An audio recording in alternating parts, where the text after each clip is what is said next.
Amateur Traveler is in its 20th year now, but can you imagine if I had people on the show who had never been to the destination, but had just read about it or seen a movie about it? That wouldn't make any sense at all, and you wouldn't listen. We all know how important it is to receive advice from people who know a destination to get the most authentic local experience. And a great option for experiencing this is Explore Worldwide and their authentic small group adventures, led by local tour leaders, perfect for solo travelers who want to meet like minded people with a desire for adventure. I'm often an independent traveler, but two of my last three trips were with small group tours because they organize everything and it's a lot easier. If you want to recreate the tour I did to Malta, they have a Malta and Gozo Discovery Tour. I'm intrigued by one of their tours called A Taste of Sicily. The company again is Explore Worldwide, and visit exploreworldwide.com to learn more. And thanks to Explore Worldwide for sponsoring this episode of Amateur Traveler. The nights are long, the days are short, and the weather is chilly to downright cold, depending on where you are. It's a good time to slip into a Quince iconic Mongolian cashmere sweaters, which start at only $50. You can treat yourself to everyday luxury at an affordable price with Quince. If you really want to dive into luxury, you can check out their leather handbags, washable silk shirts, and European linen sheet sets. Whatever you're looking for at Quince, all the prices are 50 to 80% less than similar brands, and they do that by partnering directly with top factories and cutting out the middleman. They only work with factories that use safe, ethical, and responsible manufacturing processes. And of course, they use premium fabrics and finishes for that luxury feel in every piece. But you've already heard me rave about my Quince travel pants. Treat yourself this winter without the luxury price tag. Go to quince.com/traveler for 365-day returns plus free shipping on your order. That's QUINCE.com/traveler to get free shipping and 365-day returns. Quince.com/traveler. And thanks to Quince for sponsoring this episode of Amateur Traveler. Got my bags packed, I'm on a roll. I'm heading out there and I'm ready to go. I'm looking real good in my passport photo. Oh, no. 15 hours. Amateur Traveler, episode 161. Today, the Amateur Traveler goes to Transylvania. Sure, we'll talk about Dracula, but learn what else there is to see in this lovely part of Romania. Today in the Amateur Traveler. I know that I should be heading home, but maybe not today. Welcome to the Amateur Traveler. I'm your host, Chris Christensen. It was a slower travel news week this week, so I only have one story for you before we go into the interview, and that one seemed appropriate. I've been waiting on that one for a couple weeks, and if, while you're listening to the show on Transylvania, you think that sounds really wonderful, you should be aware that the Air has put Dracula's castle up for sale. So if you really want to sink your teeth into Transylvania, yes, and I can't believe that I said that either, just check out that story in the show notes at amateurtraveler.com. I'd like to welcome to the show Shawn from Utah, who's come to talk to us about Transylvania. Shawn, welcome to the show. Thank you very much. Now, when I say Transylvania, some people are going to try and find the country of Transylvania on the map, and they're not going to have so much luck. You probably would find it if you looked on a 14th century map, but you won't find it on a modern map. And we'd be actually looking for Romania here. You would be looking for Romania in Eastern Europe. Most of us know one thing and one thing only about Transylvania, and that's Dracula, Vlad the Impaler, That's however right. you want to call the guy. Why did you go to Transylvania? Transylvania really wasn't on my list of places to visit at first, and I just happened to be in a bookstore one day and picked up a book, one of those Lonely Planet guides on Romania, and I looked at it and thought, well, that looks interesting, and I bought the book, and about 3 months later, I was wandering around Transylvania. Okay. In fact, many of my trips end up that way. Just finding books in the bookstore and plotting it out, and that's how I ended up in Estonia and Latvia one time. It's just the book seemed interesting at the time. Okay. And what was your impression? What was the first thing you noticed about Transylvania? Transylvania was just very beautiful, just scenic. I guess I didn't have a mental picture of what to expect of Transylvania. Mm-hmm. other than maybe something spooky because of the Dracula fictional character coming out of that region. But I didn't expect to see these rolling hills and green lush valleys and snow-capped mountains. I think that was probably the most surprising thing for me, is just the scenic beauty. And we're in the Carpathian Mountains, right? Exactly. Know my vampire lore or something, I don't know. There you go. Transylvania is actually on the north of those mountains, and then you have Wallachia that's on the south side of the mountains. Okay. And what was your itinerary? The itinerary was to fly into Bucharest, rent a car, and drive up into Transylvania, and then just kind of hop from village to village. And when I saw something of interest, I'd stop, and when I was finished with it, I'd just drive on to the next spot. And how big an area we're talking about? We're not talking very large, I assume. It's not a large area. The road system is a little bit windy, and some of the road conditions are a little bit substandard to Western U.S. standards. Mm-hmm. But the travel is certainly not treacherous. It's very easy to travel around there, but it does take a little bit longer because they're usually two-way highways. And so the drive from Bucharest all the way up into Sighișoara, which is right in the heart of Transylvania, probably was about a 3-hour drive. Okay. You started with a guidebook. What did the guidebook tell you to see? Guidebooks, of course, named the Bronze Castle, the famous one that they tout as the Dracula Castle, but it's on virtualtourist.com, and somebody had recommended Sighișoara as one of my first stops because it's an old walled medieval city that the Saxons had occupied since about the 12th century. The Saxons, that far over to the east? Well, in fact, most of Transylvania has a German-Saxon influence. Oh, okay. That whole countryside was occupied by the Saxons from the 12th and 13th into the 14th and 15th century. Interesting, okay. What did you find besides that the guidebooks didn't mention? I think the guidebooks did a really good job at kind of labeling out the highlights of Transylvania. We didn't say which guidebook it was that you had found in the bookstore, actually. Lonely Planet, actually. Okay, all right. The guidebook, though, missed out on, I think, two things. One was the ease of doing the self-driving tour. The guidebooks focus primarily on using public transportation, train travel, buses, taxis in Bucharest. You're not going to find probably a big taxi service within, other than the main cities like Brașov, which is about 300,000 people. I think that they missed the point that you could do a self-drive tour very easily, very economically. And I thought it was much more fun to be out there venturing around between village to village and getting to places that you couldn't get to by public transportation. Okay. There's a mountain pass called I hope I pronounced this correctly, Transylvania. It comes from the Transylvania Valley and crosses the Carpathian Mountains into Wallachia. You could not do that by public transportation.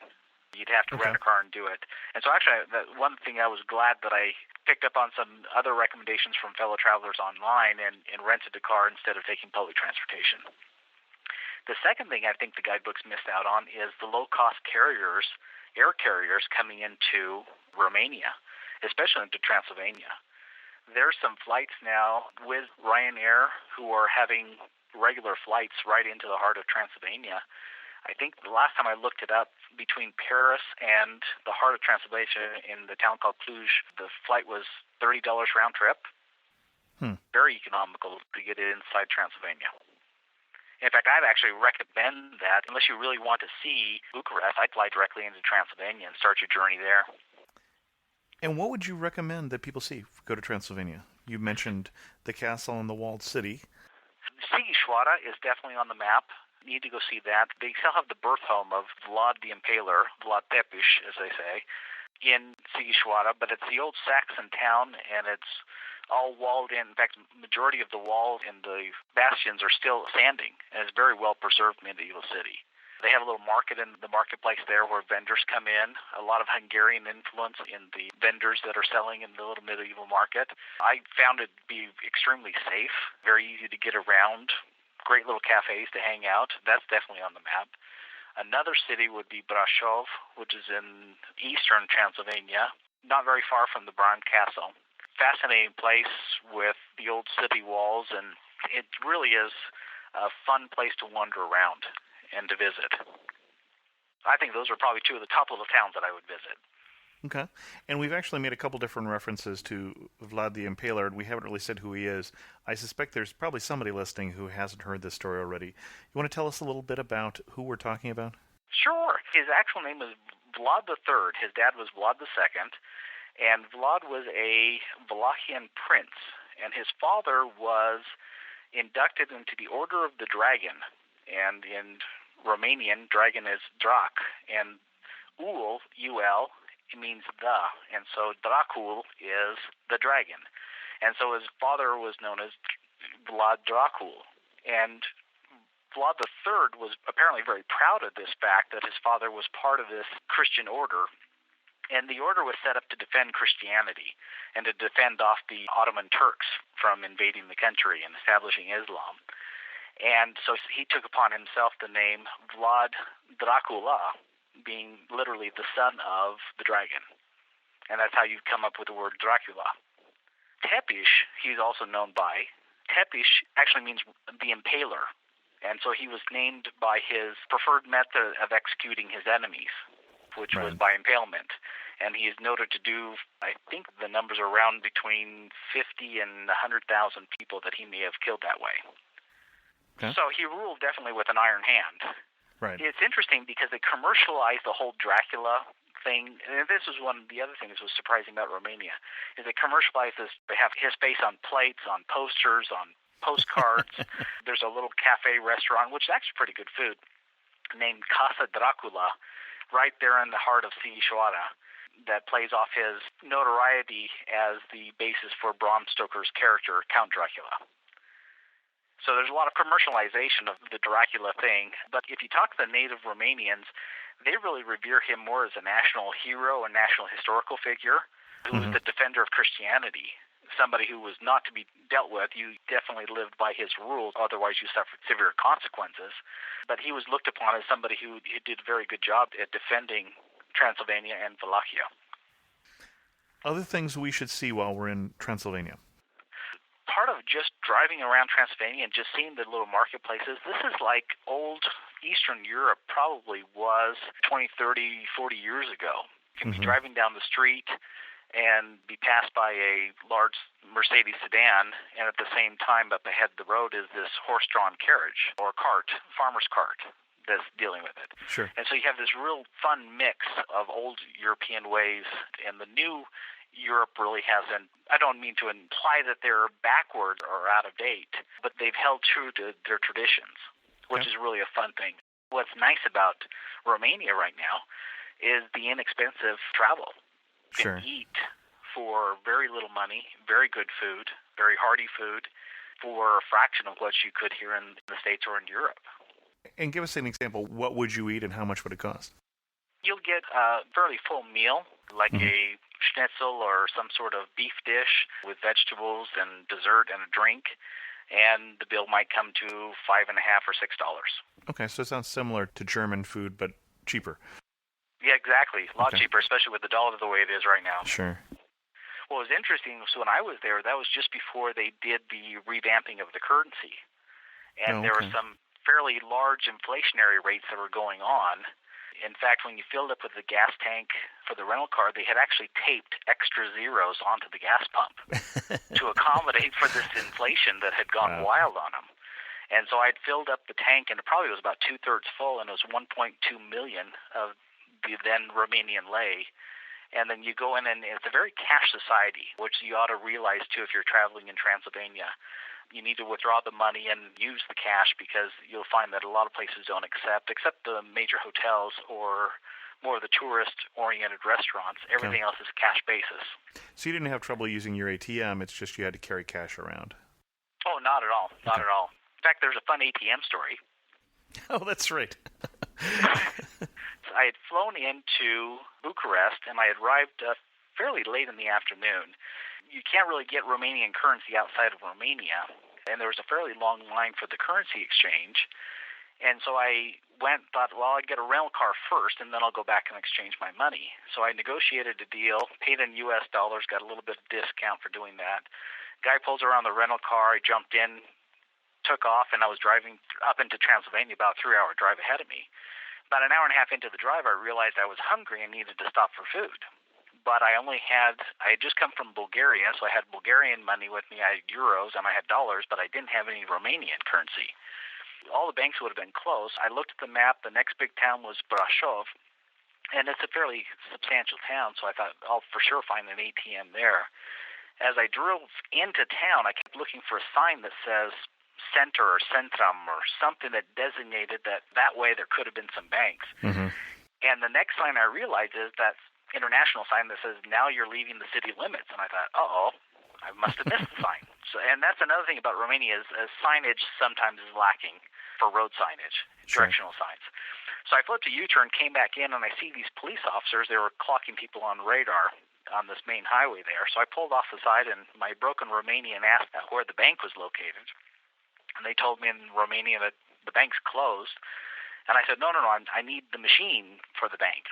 Bancomat. And there was two of them sitting in the car, the two policemen. And they looked like it was kind of almost like a comic routine. They looked like they enjoyed just working with each other. So he started describing me how to get to the ATM, but he's doing so all in Romanian, and I guess I deserved it because I started the conversation in Romanian. And I had to stop him, and I said, do you speak any English? Oh, yes, English. And his partner starts interrupting him and giving me the directions in English, and he kind of quiets him down. He smiles at me, and he says, I'll show you who the wise one is. I'm the wise one, the English. So he says, you go straight, and he points straight, and he says, you go left, but he's pointing right at the time that he says go left, and his partner starts laughing at him. That's not left, that's right. And he goes, oh, no. He goes, I'll tell him. And he says, no, I'm the wise one, I'm the smart one. So he starts explaining to me again, and he points straight, and then right, and then he points straight again, but says left, and his partner starts both busting on laughter. You don't know English, I know English. So basically they had a conversation that, okay, you're so smart, you go tell him. So he gets out of his car, walks in between the police car and my car, and says, I show you who the smart one is. The wise one is the English. And he looks at his partner, and he says, you go straight, and looks at his partner again, and then he goes, you go left, and he points right. And his partner just busts out laughing. And he realizes his mistake, and he goes, you follow us. And I said, do I understand you? No. You drive, we drive. I said, you want me to follow you in your car? He jumps back in the police car. They turn on the lights, and it's full police lights running on, and I'm to follow them. And we're going straight and then right and then left, and everybody walking down the street sees this flashing light and this car following behind them. They probably thought I was going to jail or something. And finally we arrive at this little center, and there's an ATM, and they point out to the end, Bancomat. And so I get out there and take out my money, which the ATM cards work fine there. And I had little Snicker bars that I had taken from the U.S., and I was using just as little snacks on my flight there, my travels. So I gave them some of that, and, you have good time in Romania, and we'll show you back to road. And so they flipped on their lights again, and off we went back down the same pathway out of the city limits, and they waved goodbye to me, and that was my police escort to the ATM. Well, I think that answers the question of, did you meet any interesting characters while you were there? I did. In fact, you'll find that the Romanians are happy to see you there. They're very welcoming of tourists, just very genuine, friendly people. And that, I think, was part of that fun of driving from city to city and sitting in the cafes is meeting those people. And use this as an example to tell people, if you want to pitch a story to be on the Amateur Traveler, do what Shawn does and write me a story like that. He described that story in his email, and that'll get you on every time. So there you go. Biggest surprise? Probably biggest surprises were the commercialization of the Dracula. Vlad is Dracula. Second surprise is everybody touted the Bronze Castle as a must-see.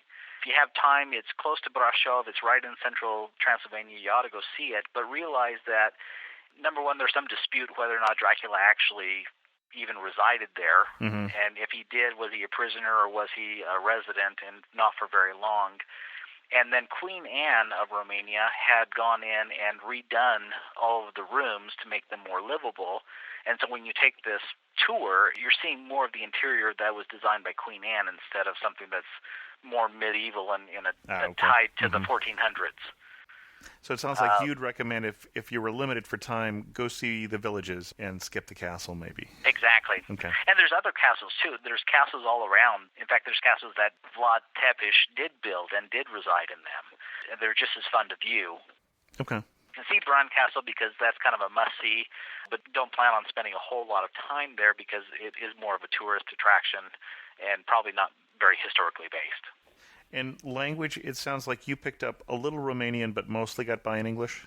Yes, without any Romanian you can get by. I think it's always advisable to learn thank you and please and those phrases that will introduce you to people. Well, and probably a lot of people don't know that it's a Romance language, that it's similar to French, for instance. In fact, it's very similar to French and to Italian. And so if you have a Romance language behind you, picking up Romanian phrases would be very simple. In fact, I just picked up the Berlitz phrase book and read through that, and I had more than enough Romanian to get me by.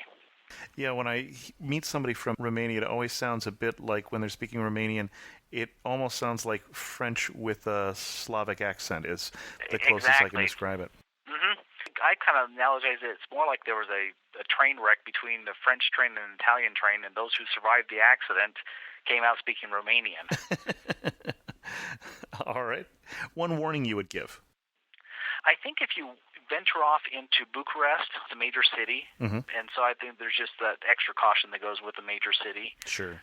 And we're talking caution, you mean caution against petty crime and that sort of thing? Petty crime, pickpockets, that type of thing, being out late or being in the wrong neighborhood. Right. I think there's some sights to see in Bucharest, but that's why I would almost recommend flying, because especially the lower-cost air carriers, I'd recommend somebody flying directly into Transylvania and renting your car and just visiting that area, rather than taking a international flight into the Bucharest airport, renting the car, and dealing with the traffic concerns out of a major city. Okay. Another interesting surprise that I think the guidebooks miss as well is because I think they focused on land travel.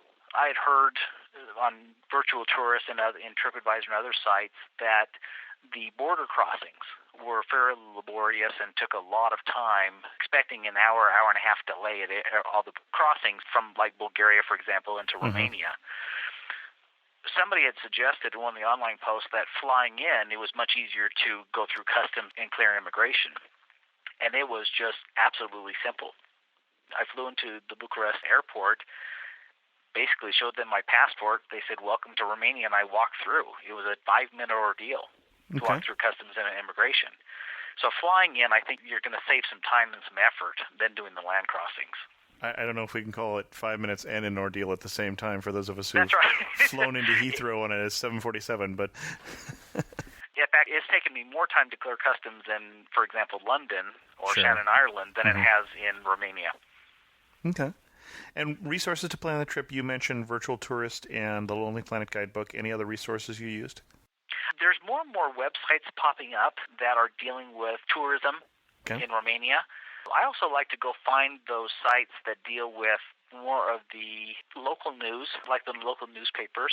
One that comes to mind is that there's a website called 7 Times, and that's the word 7, S-T-V-E-N, times.ro, which is Romanian. And it'll talk about technology and education, and then they have a travel section on there. It's in English, and it's also in Romanian. But it's a fun place to, if you want to pick out cultural events that are going to be happening within Transylvania, that's probably a really good source to go and find those websites. And most of the sites you'll find are both in English and in Romanian. Any remnants left over of the sort of the communist culture under Ceausescu? The remnants are probably, if you go into Bucharest, into the major city, and that's one of the sites to see is what's called the People's Palace. It's the second largest building in the world, second to the Pentagon. Just slightly smaller than the Pentagon. And Ceausescu was one that thought a lot of himself. I said that wrong, For example, when he was building his Grand Boulevard in front of the People's Palace, he obliterated historical sites and synagogues and churches and just to make this Grand Boulevard.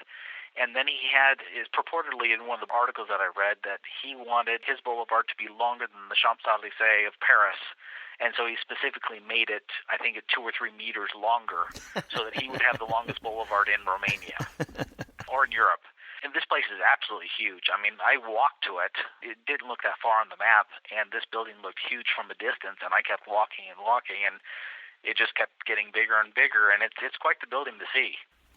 Interesting. In fact, you can see why kind of the average Romanian probably wasn't that pleased with Cușcașu if they were having a real difficult time eking out a living, and he was living in opulence in this huge building. Okay. If you were going to take one of your photos and blow it up to a travel poster and put it on the wall to remind you of Romania, of Transylvania, what would it be?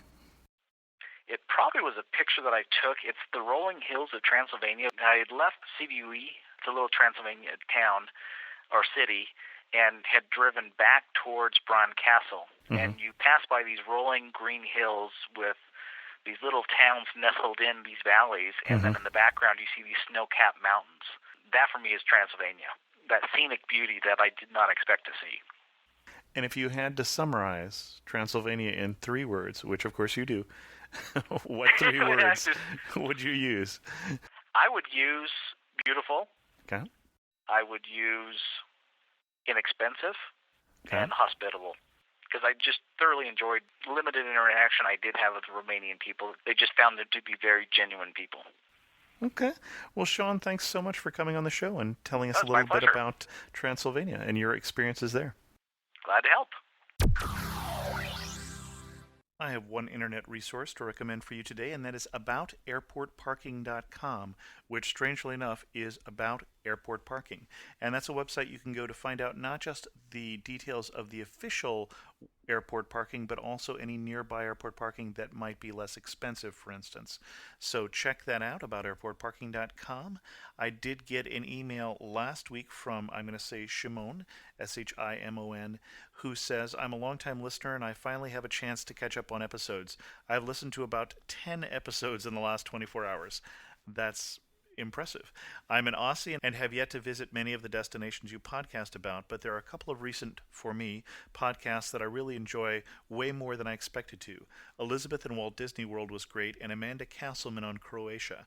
I never thought I'd be so interested in visiting Croatia, but she was really interesting and absolutely hilarious.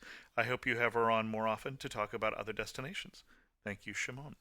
I also got an email from Jeffrey a while back, and Jeffrey says, I'm an attorney in Texas and have often thought about starting a podcast that has something to do with Texas. But the idea of coming up with a new topic week after week after week sounds more like work than pleasure. I know what you mean. Maybe you could post a page on your website that explains what software and equipment that you use. I think many people would appreciate that. And I did write back to Jeffrey, and I'll put a link in the show notes. I actually have something, I believe it's on the Chris2X blog, which is my personal blog, that is a 15-minute video that not only talks about what software I use, which is GarageBand, what hardware I use, I'm on a MacBook Pro, and it talks about the particular headset that I use, but it also shows you 15 minutes of how I put together the show and how I edit the show and just the little bit of the magic behind the scenes. I put that up a little while ago, but some of you who are newer to the show may not have seen that, so I'll put a link to that in the show notes at amateurtraveler.com. And Jeffrey also said about the Colorado podcast, many Texans agree that Colorado is the only place on earth that can even come close to competing with Texas. And clearly Jeffrey has never been to California. With that, we'll bring this episode of The Amateur Traveler to a close. If you have any questions, feel free to comment on the episode at amateurtraveler.com or send me an email at host@amateurtraveler.com. And as always, thanks so much for listening. I got to see one more cathedral. I got to sit in one more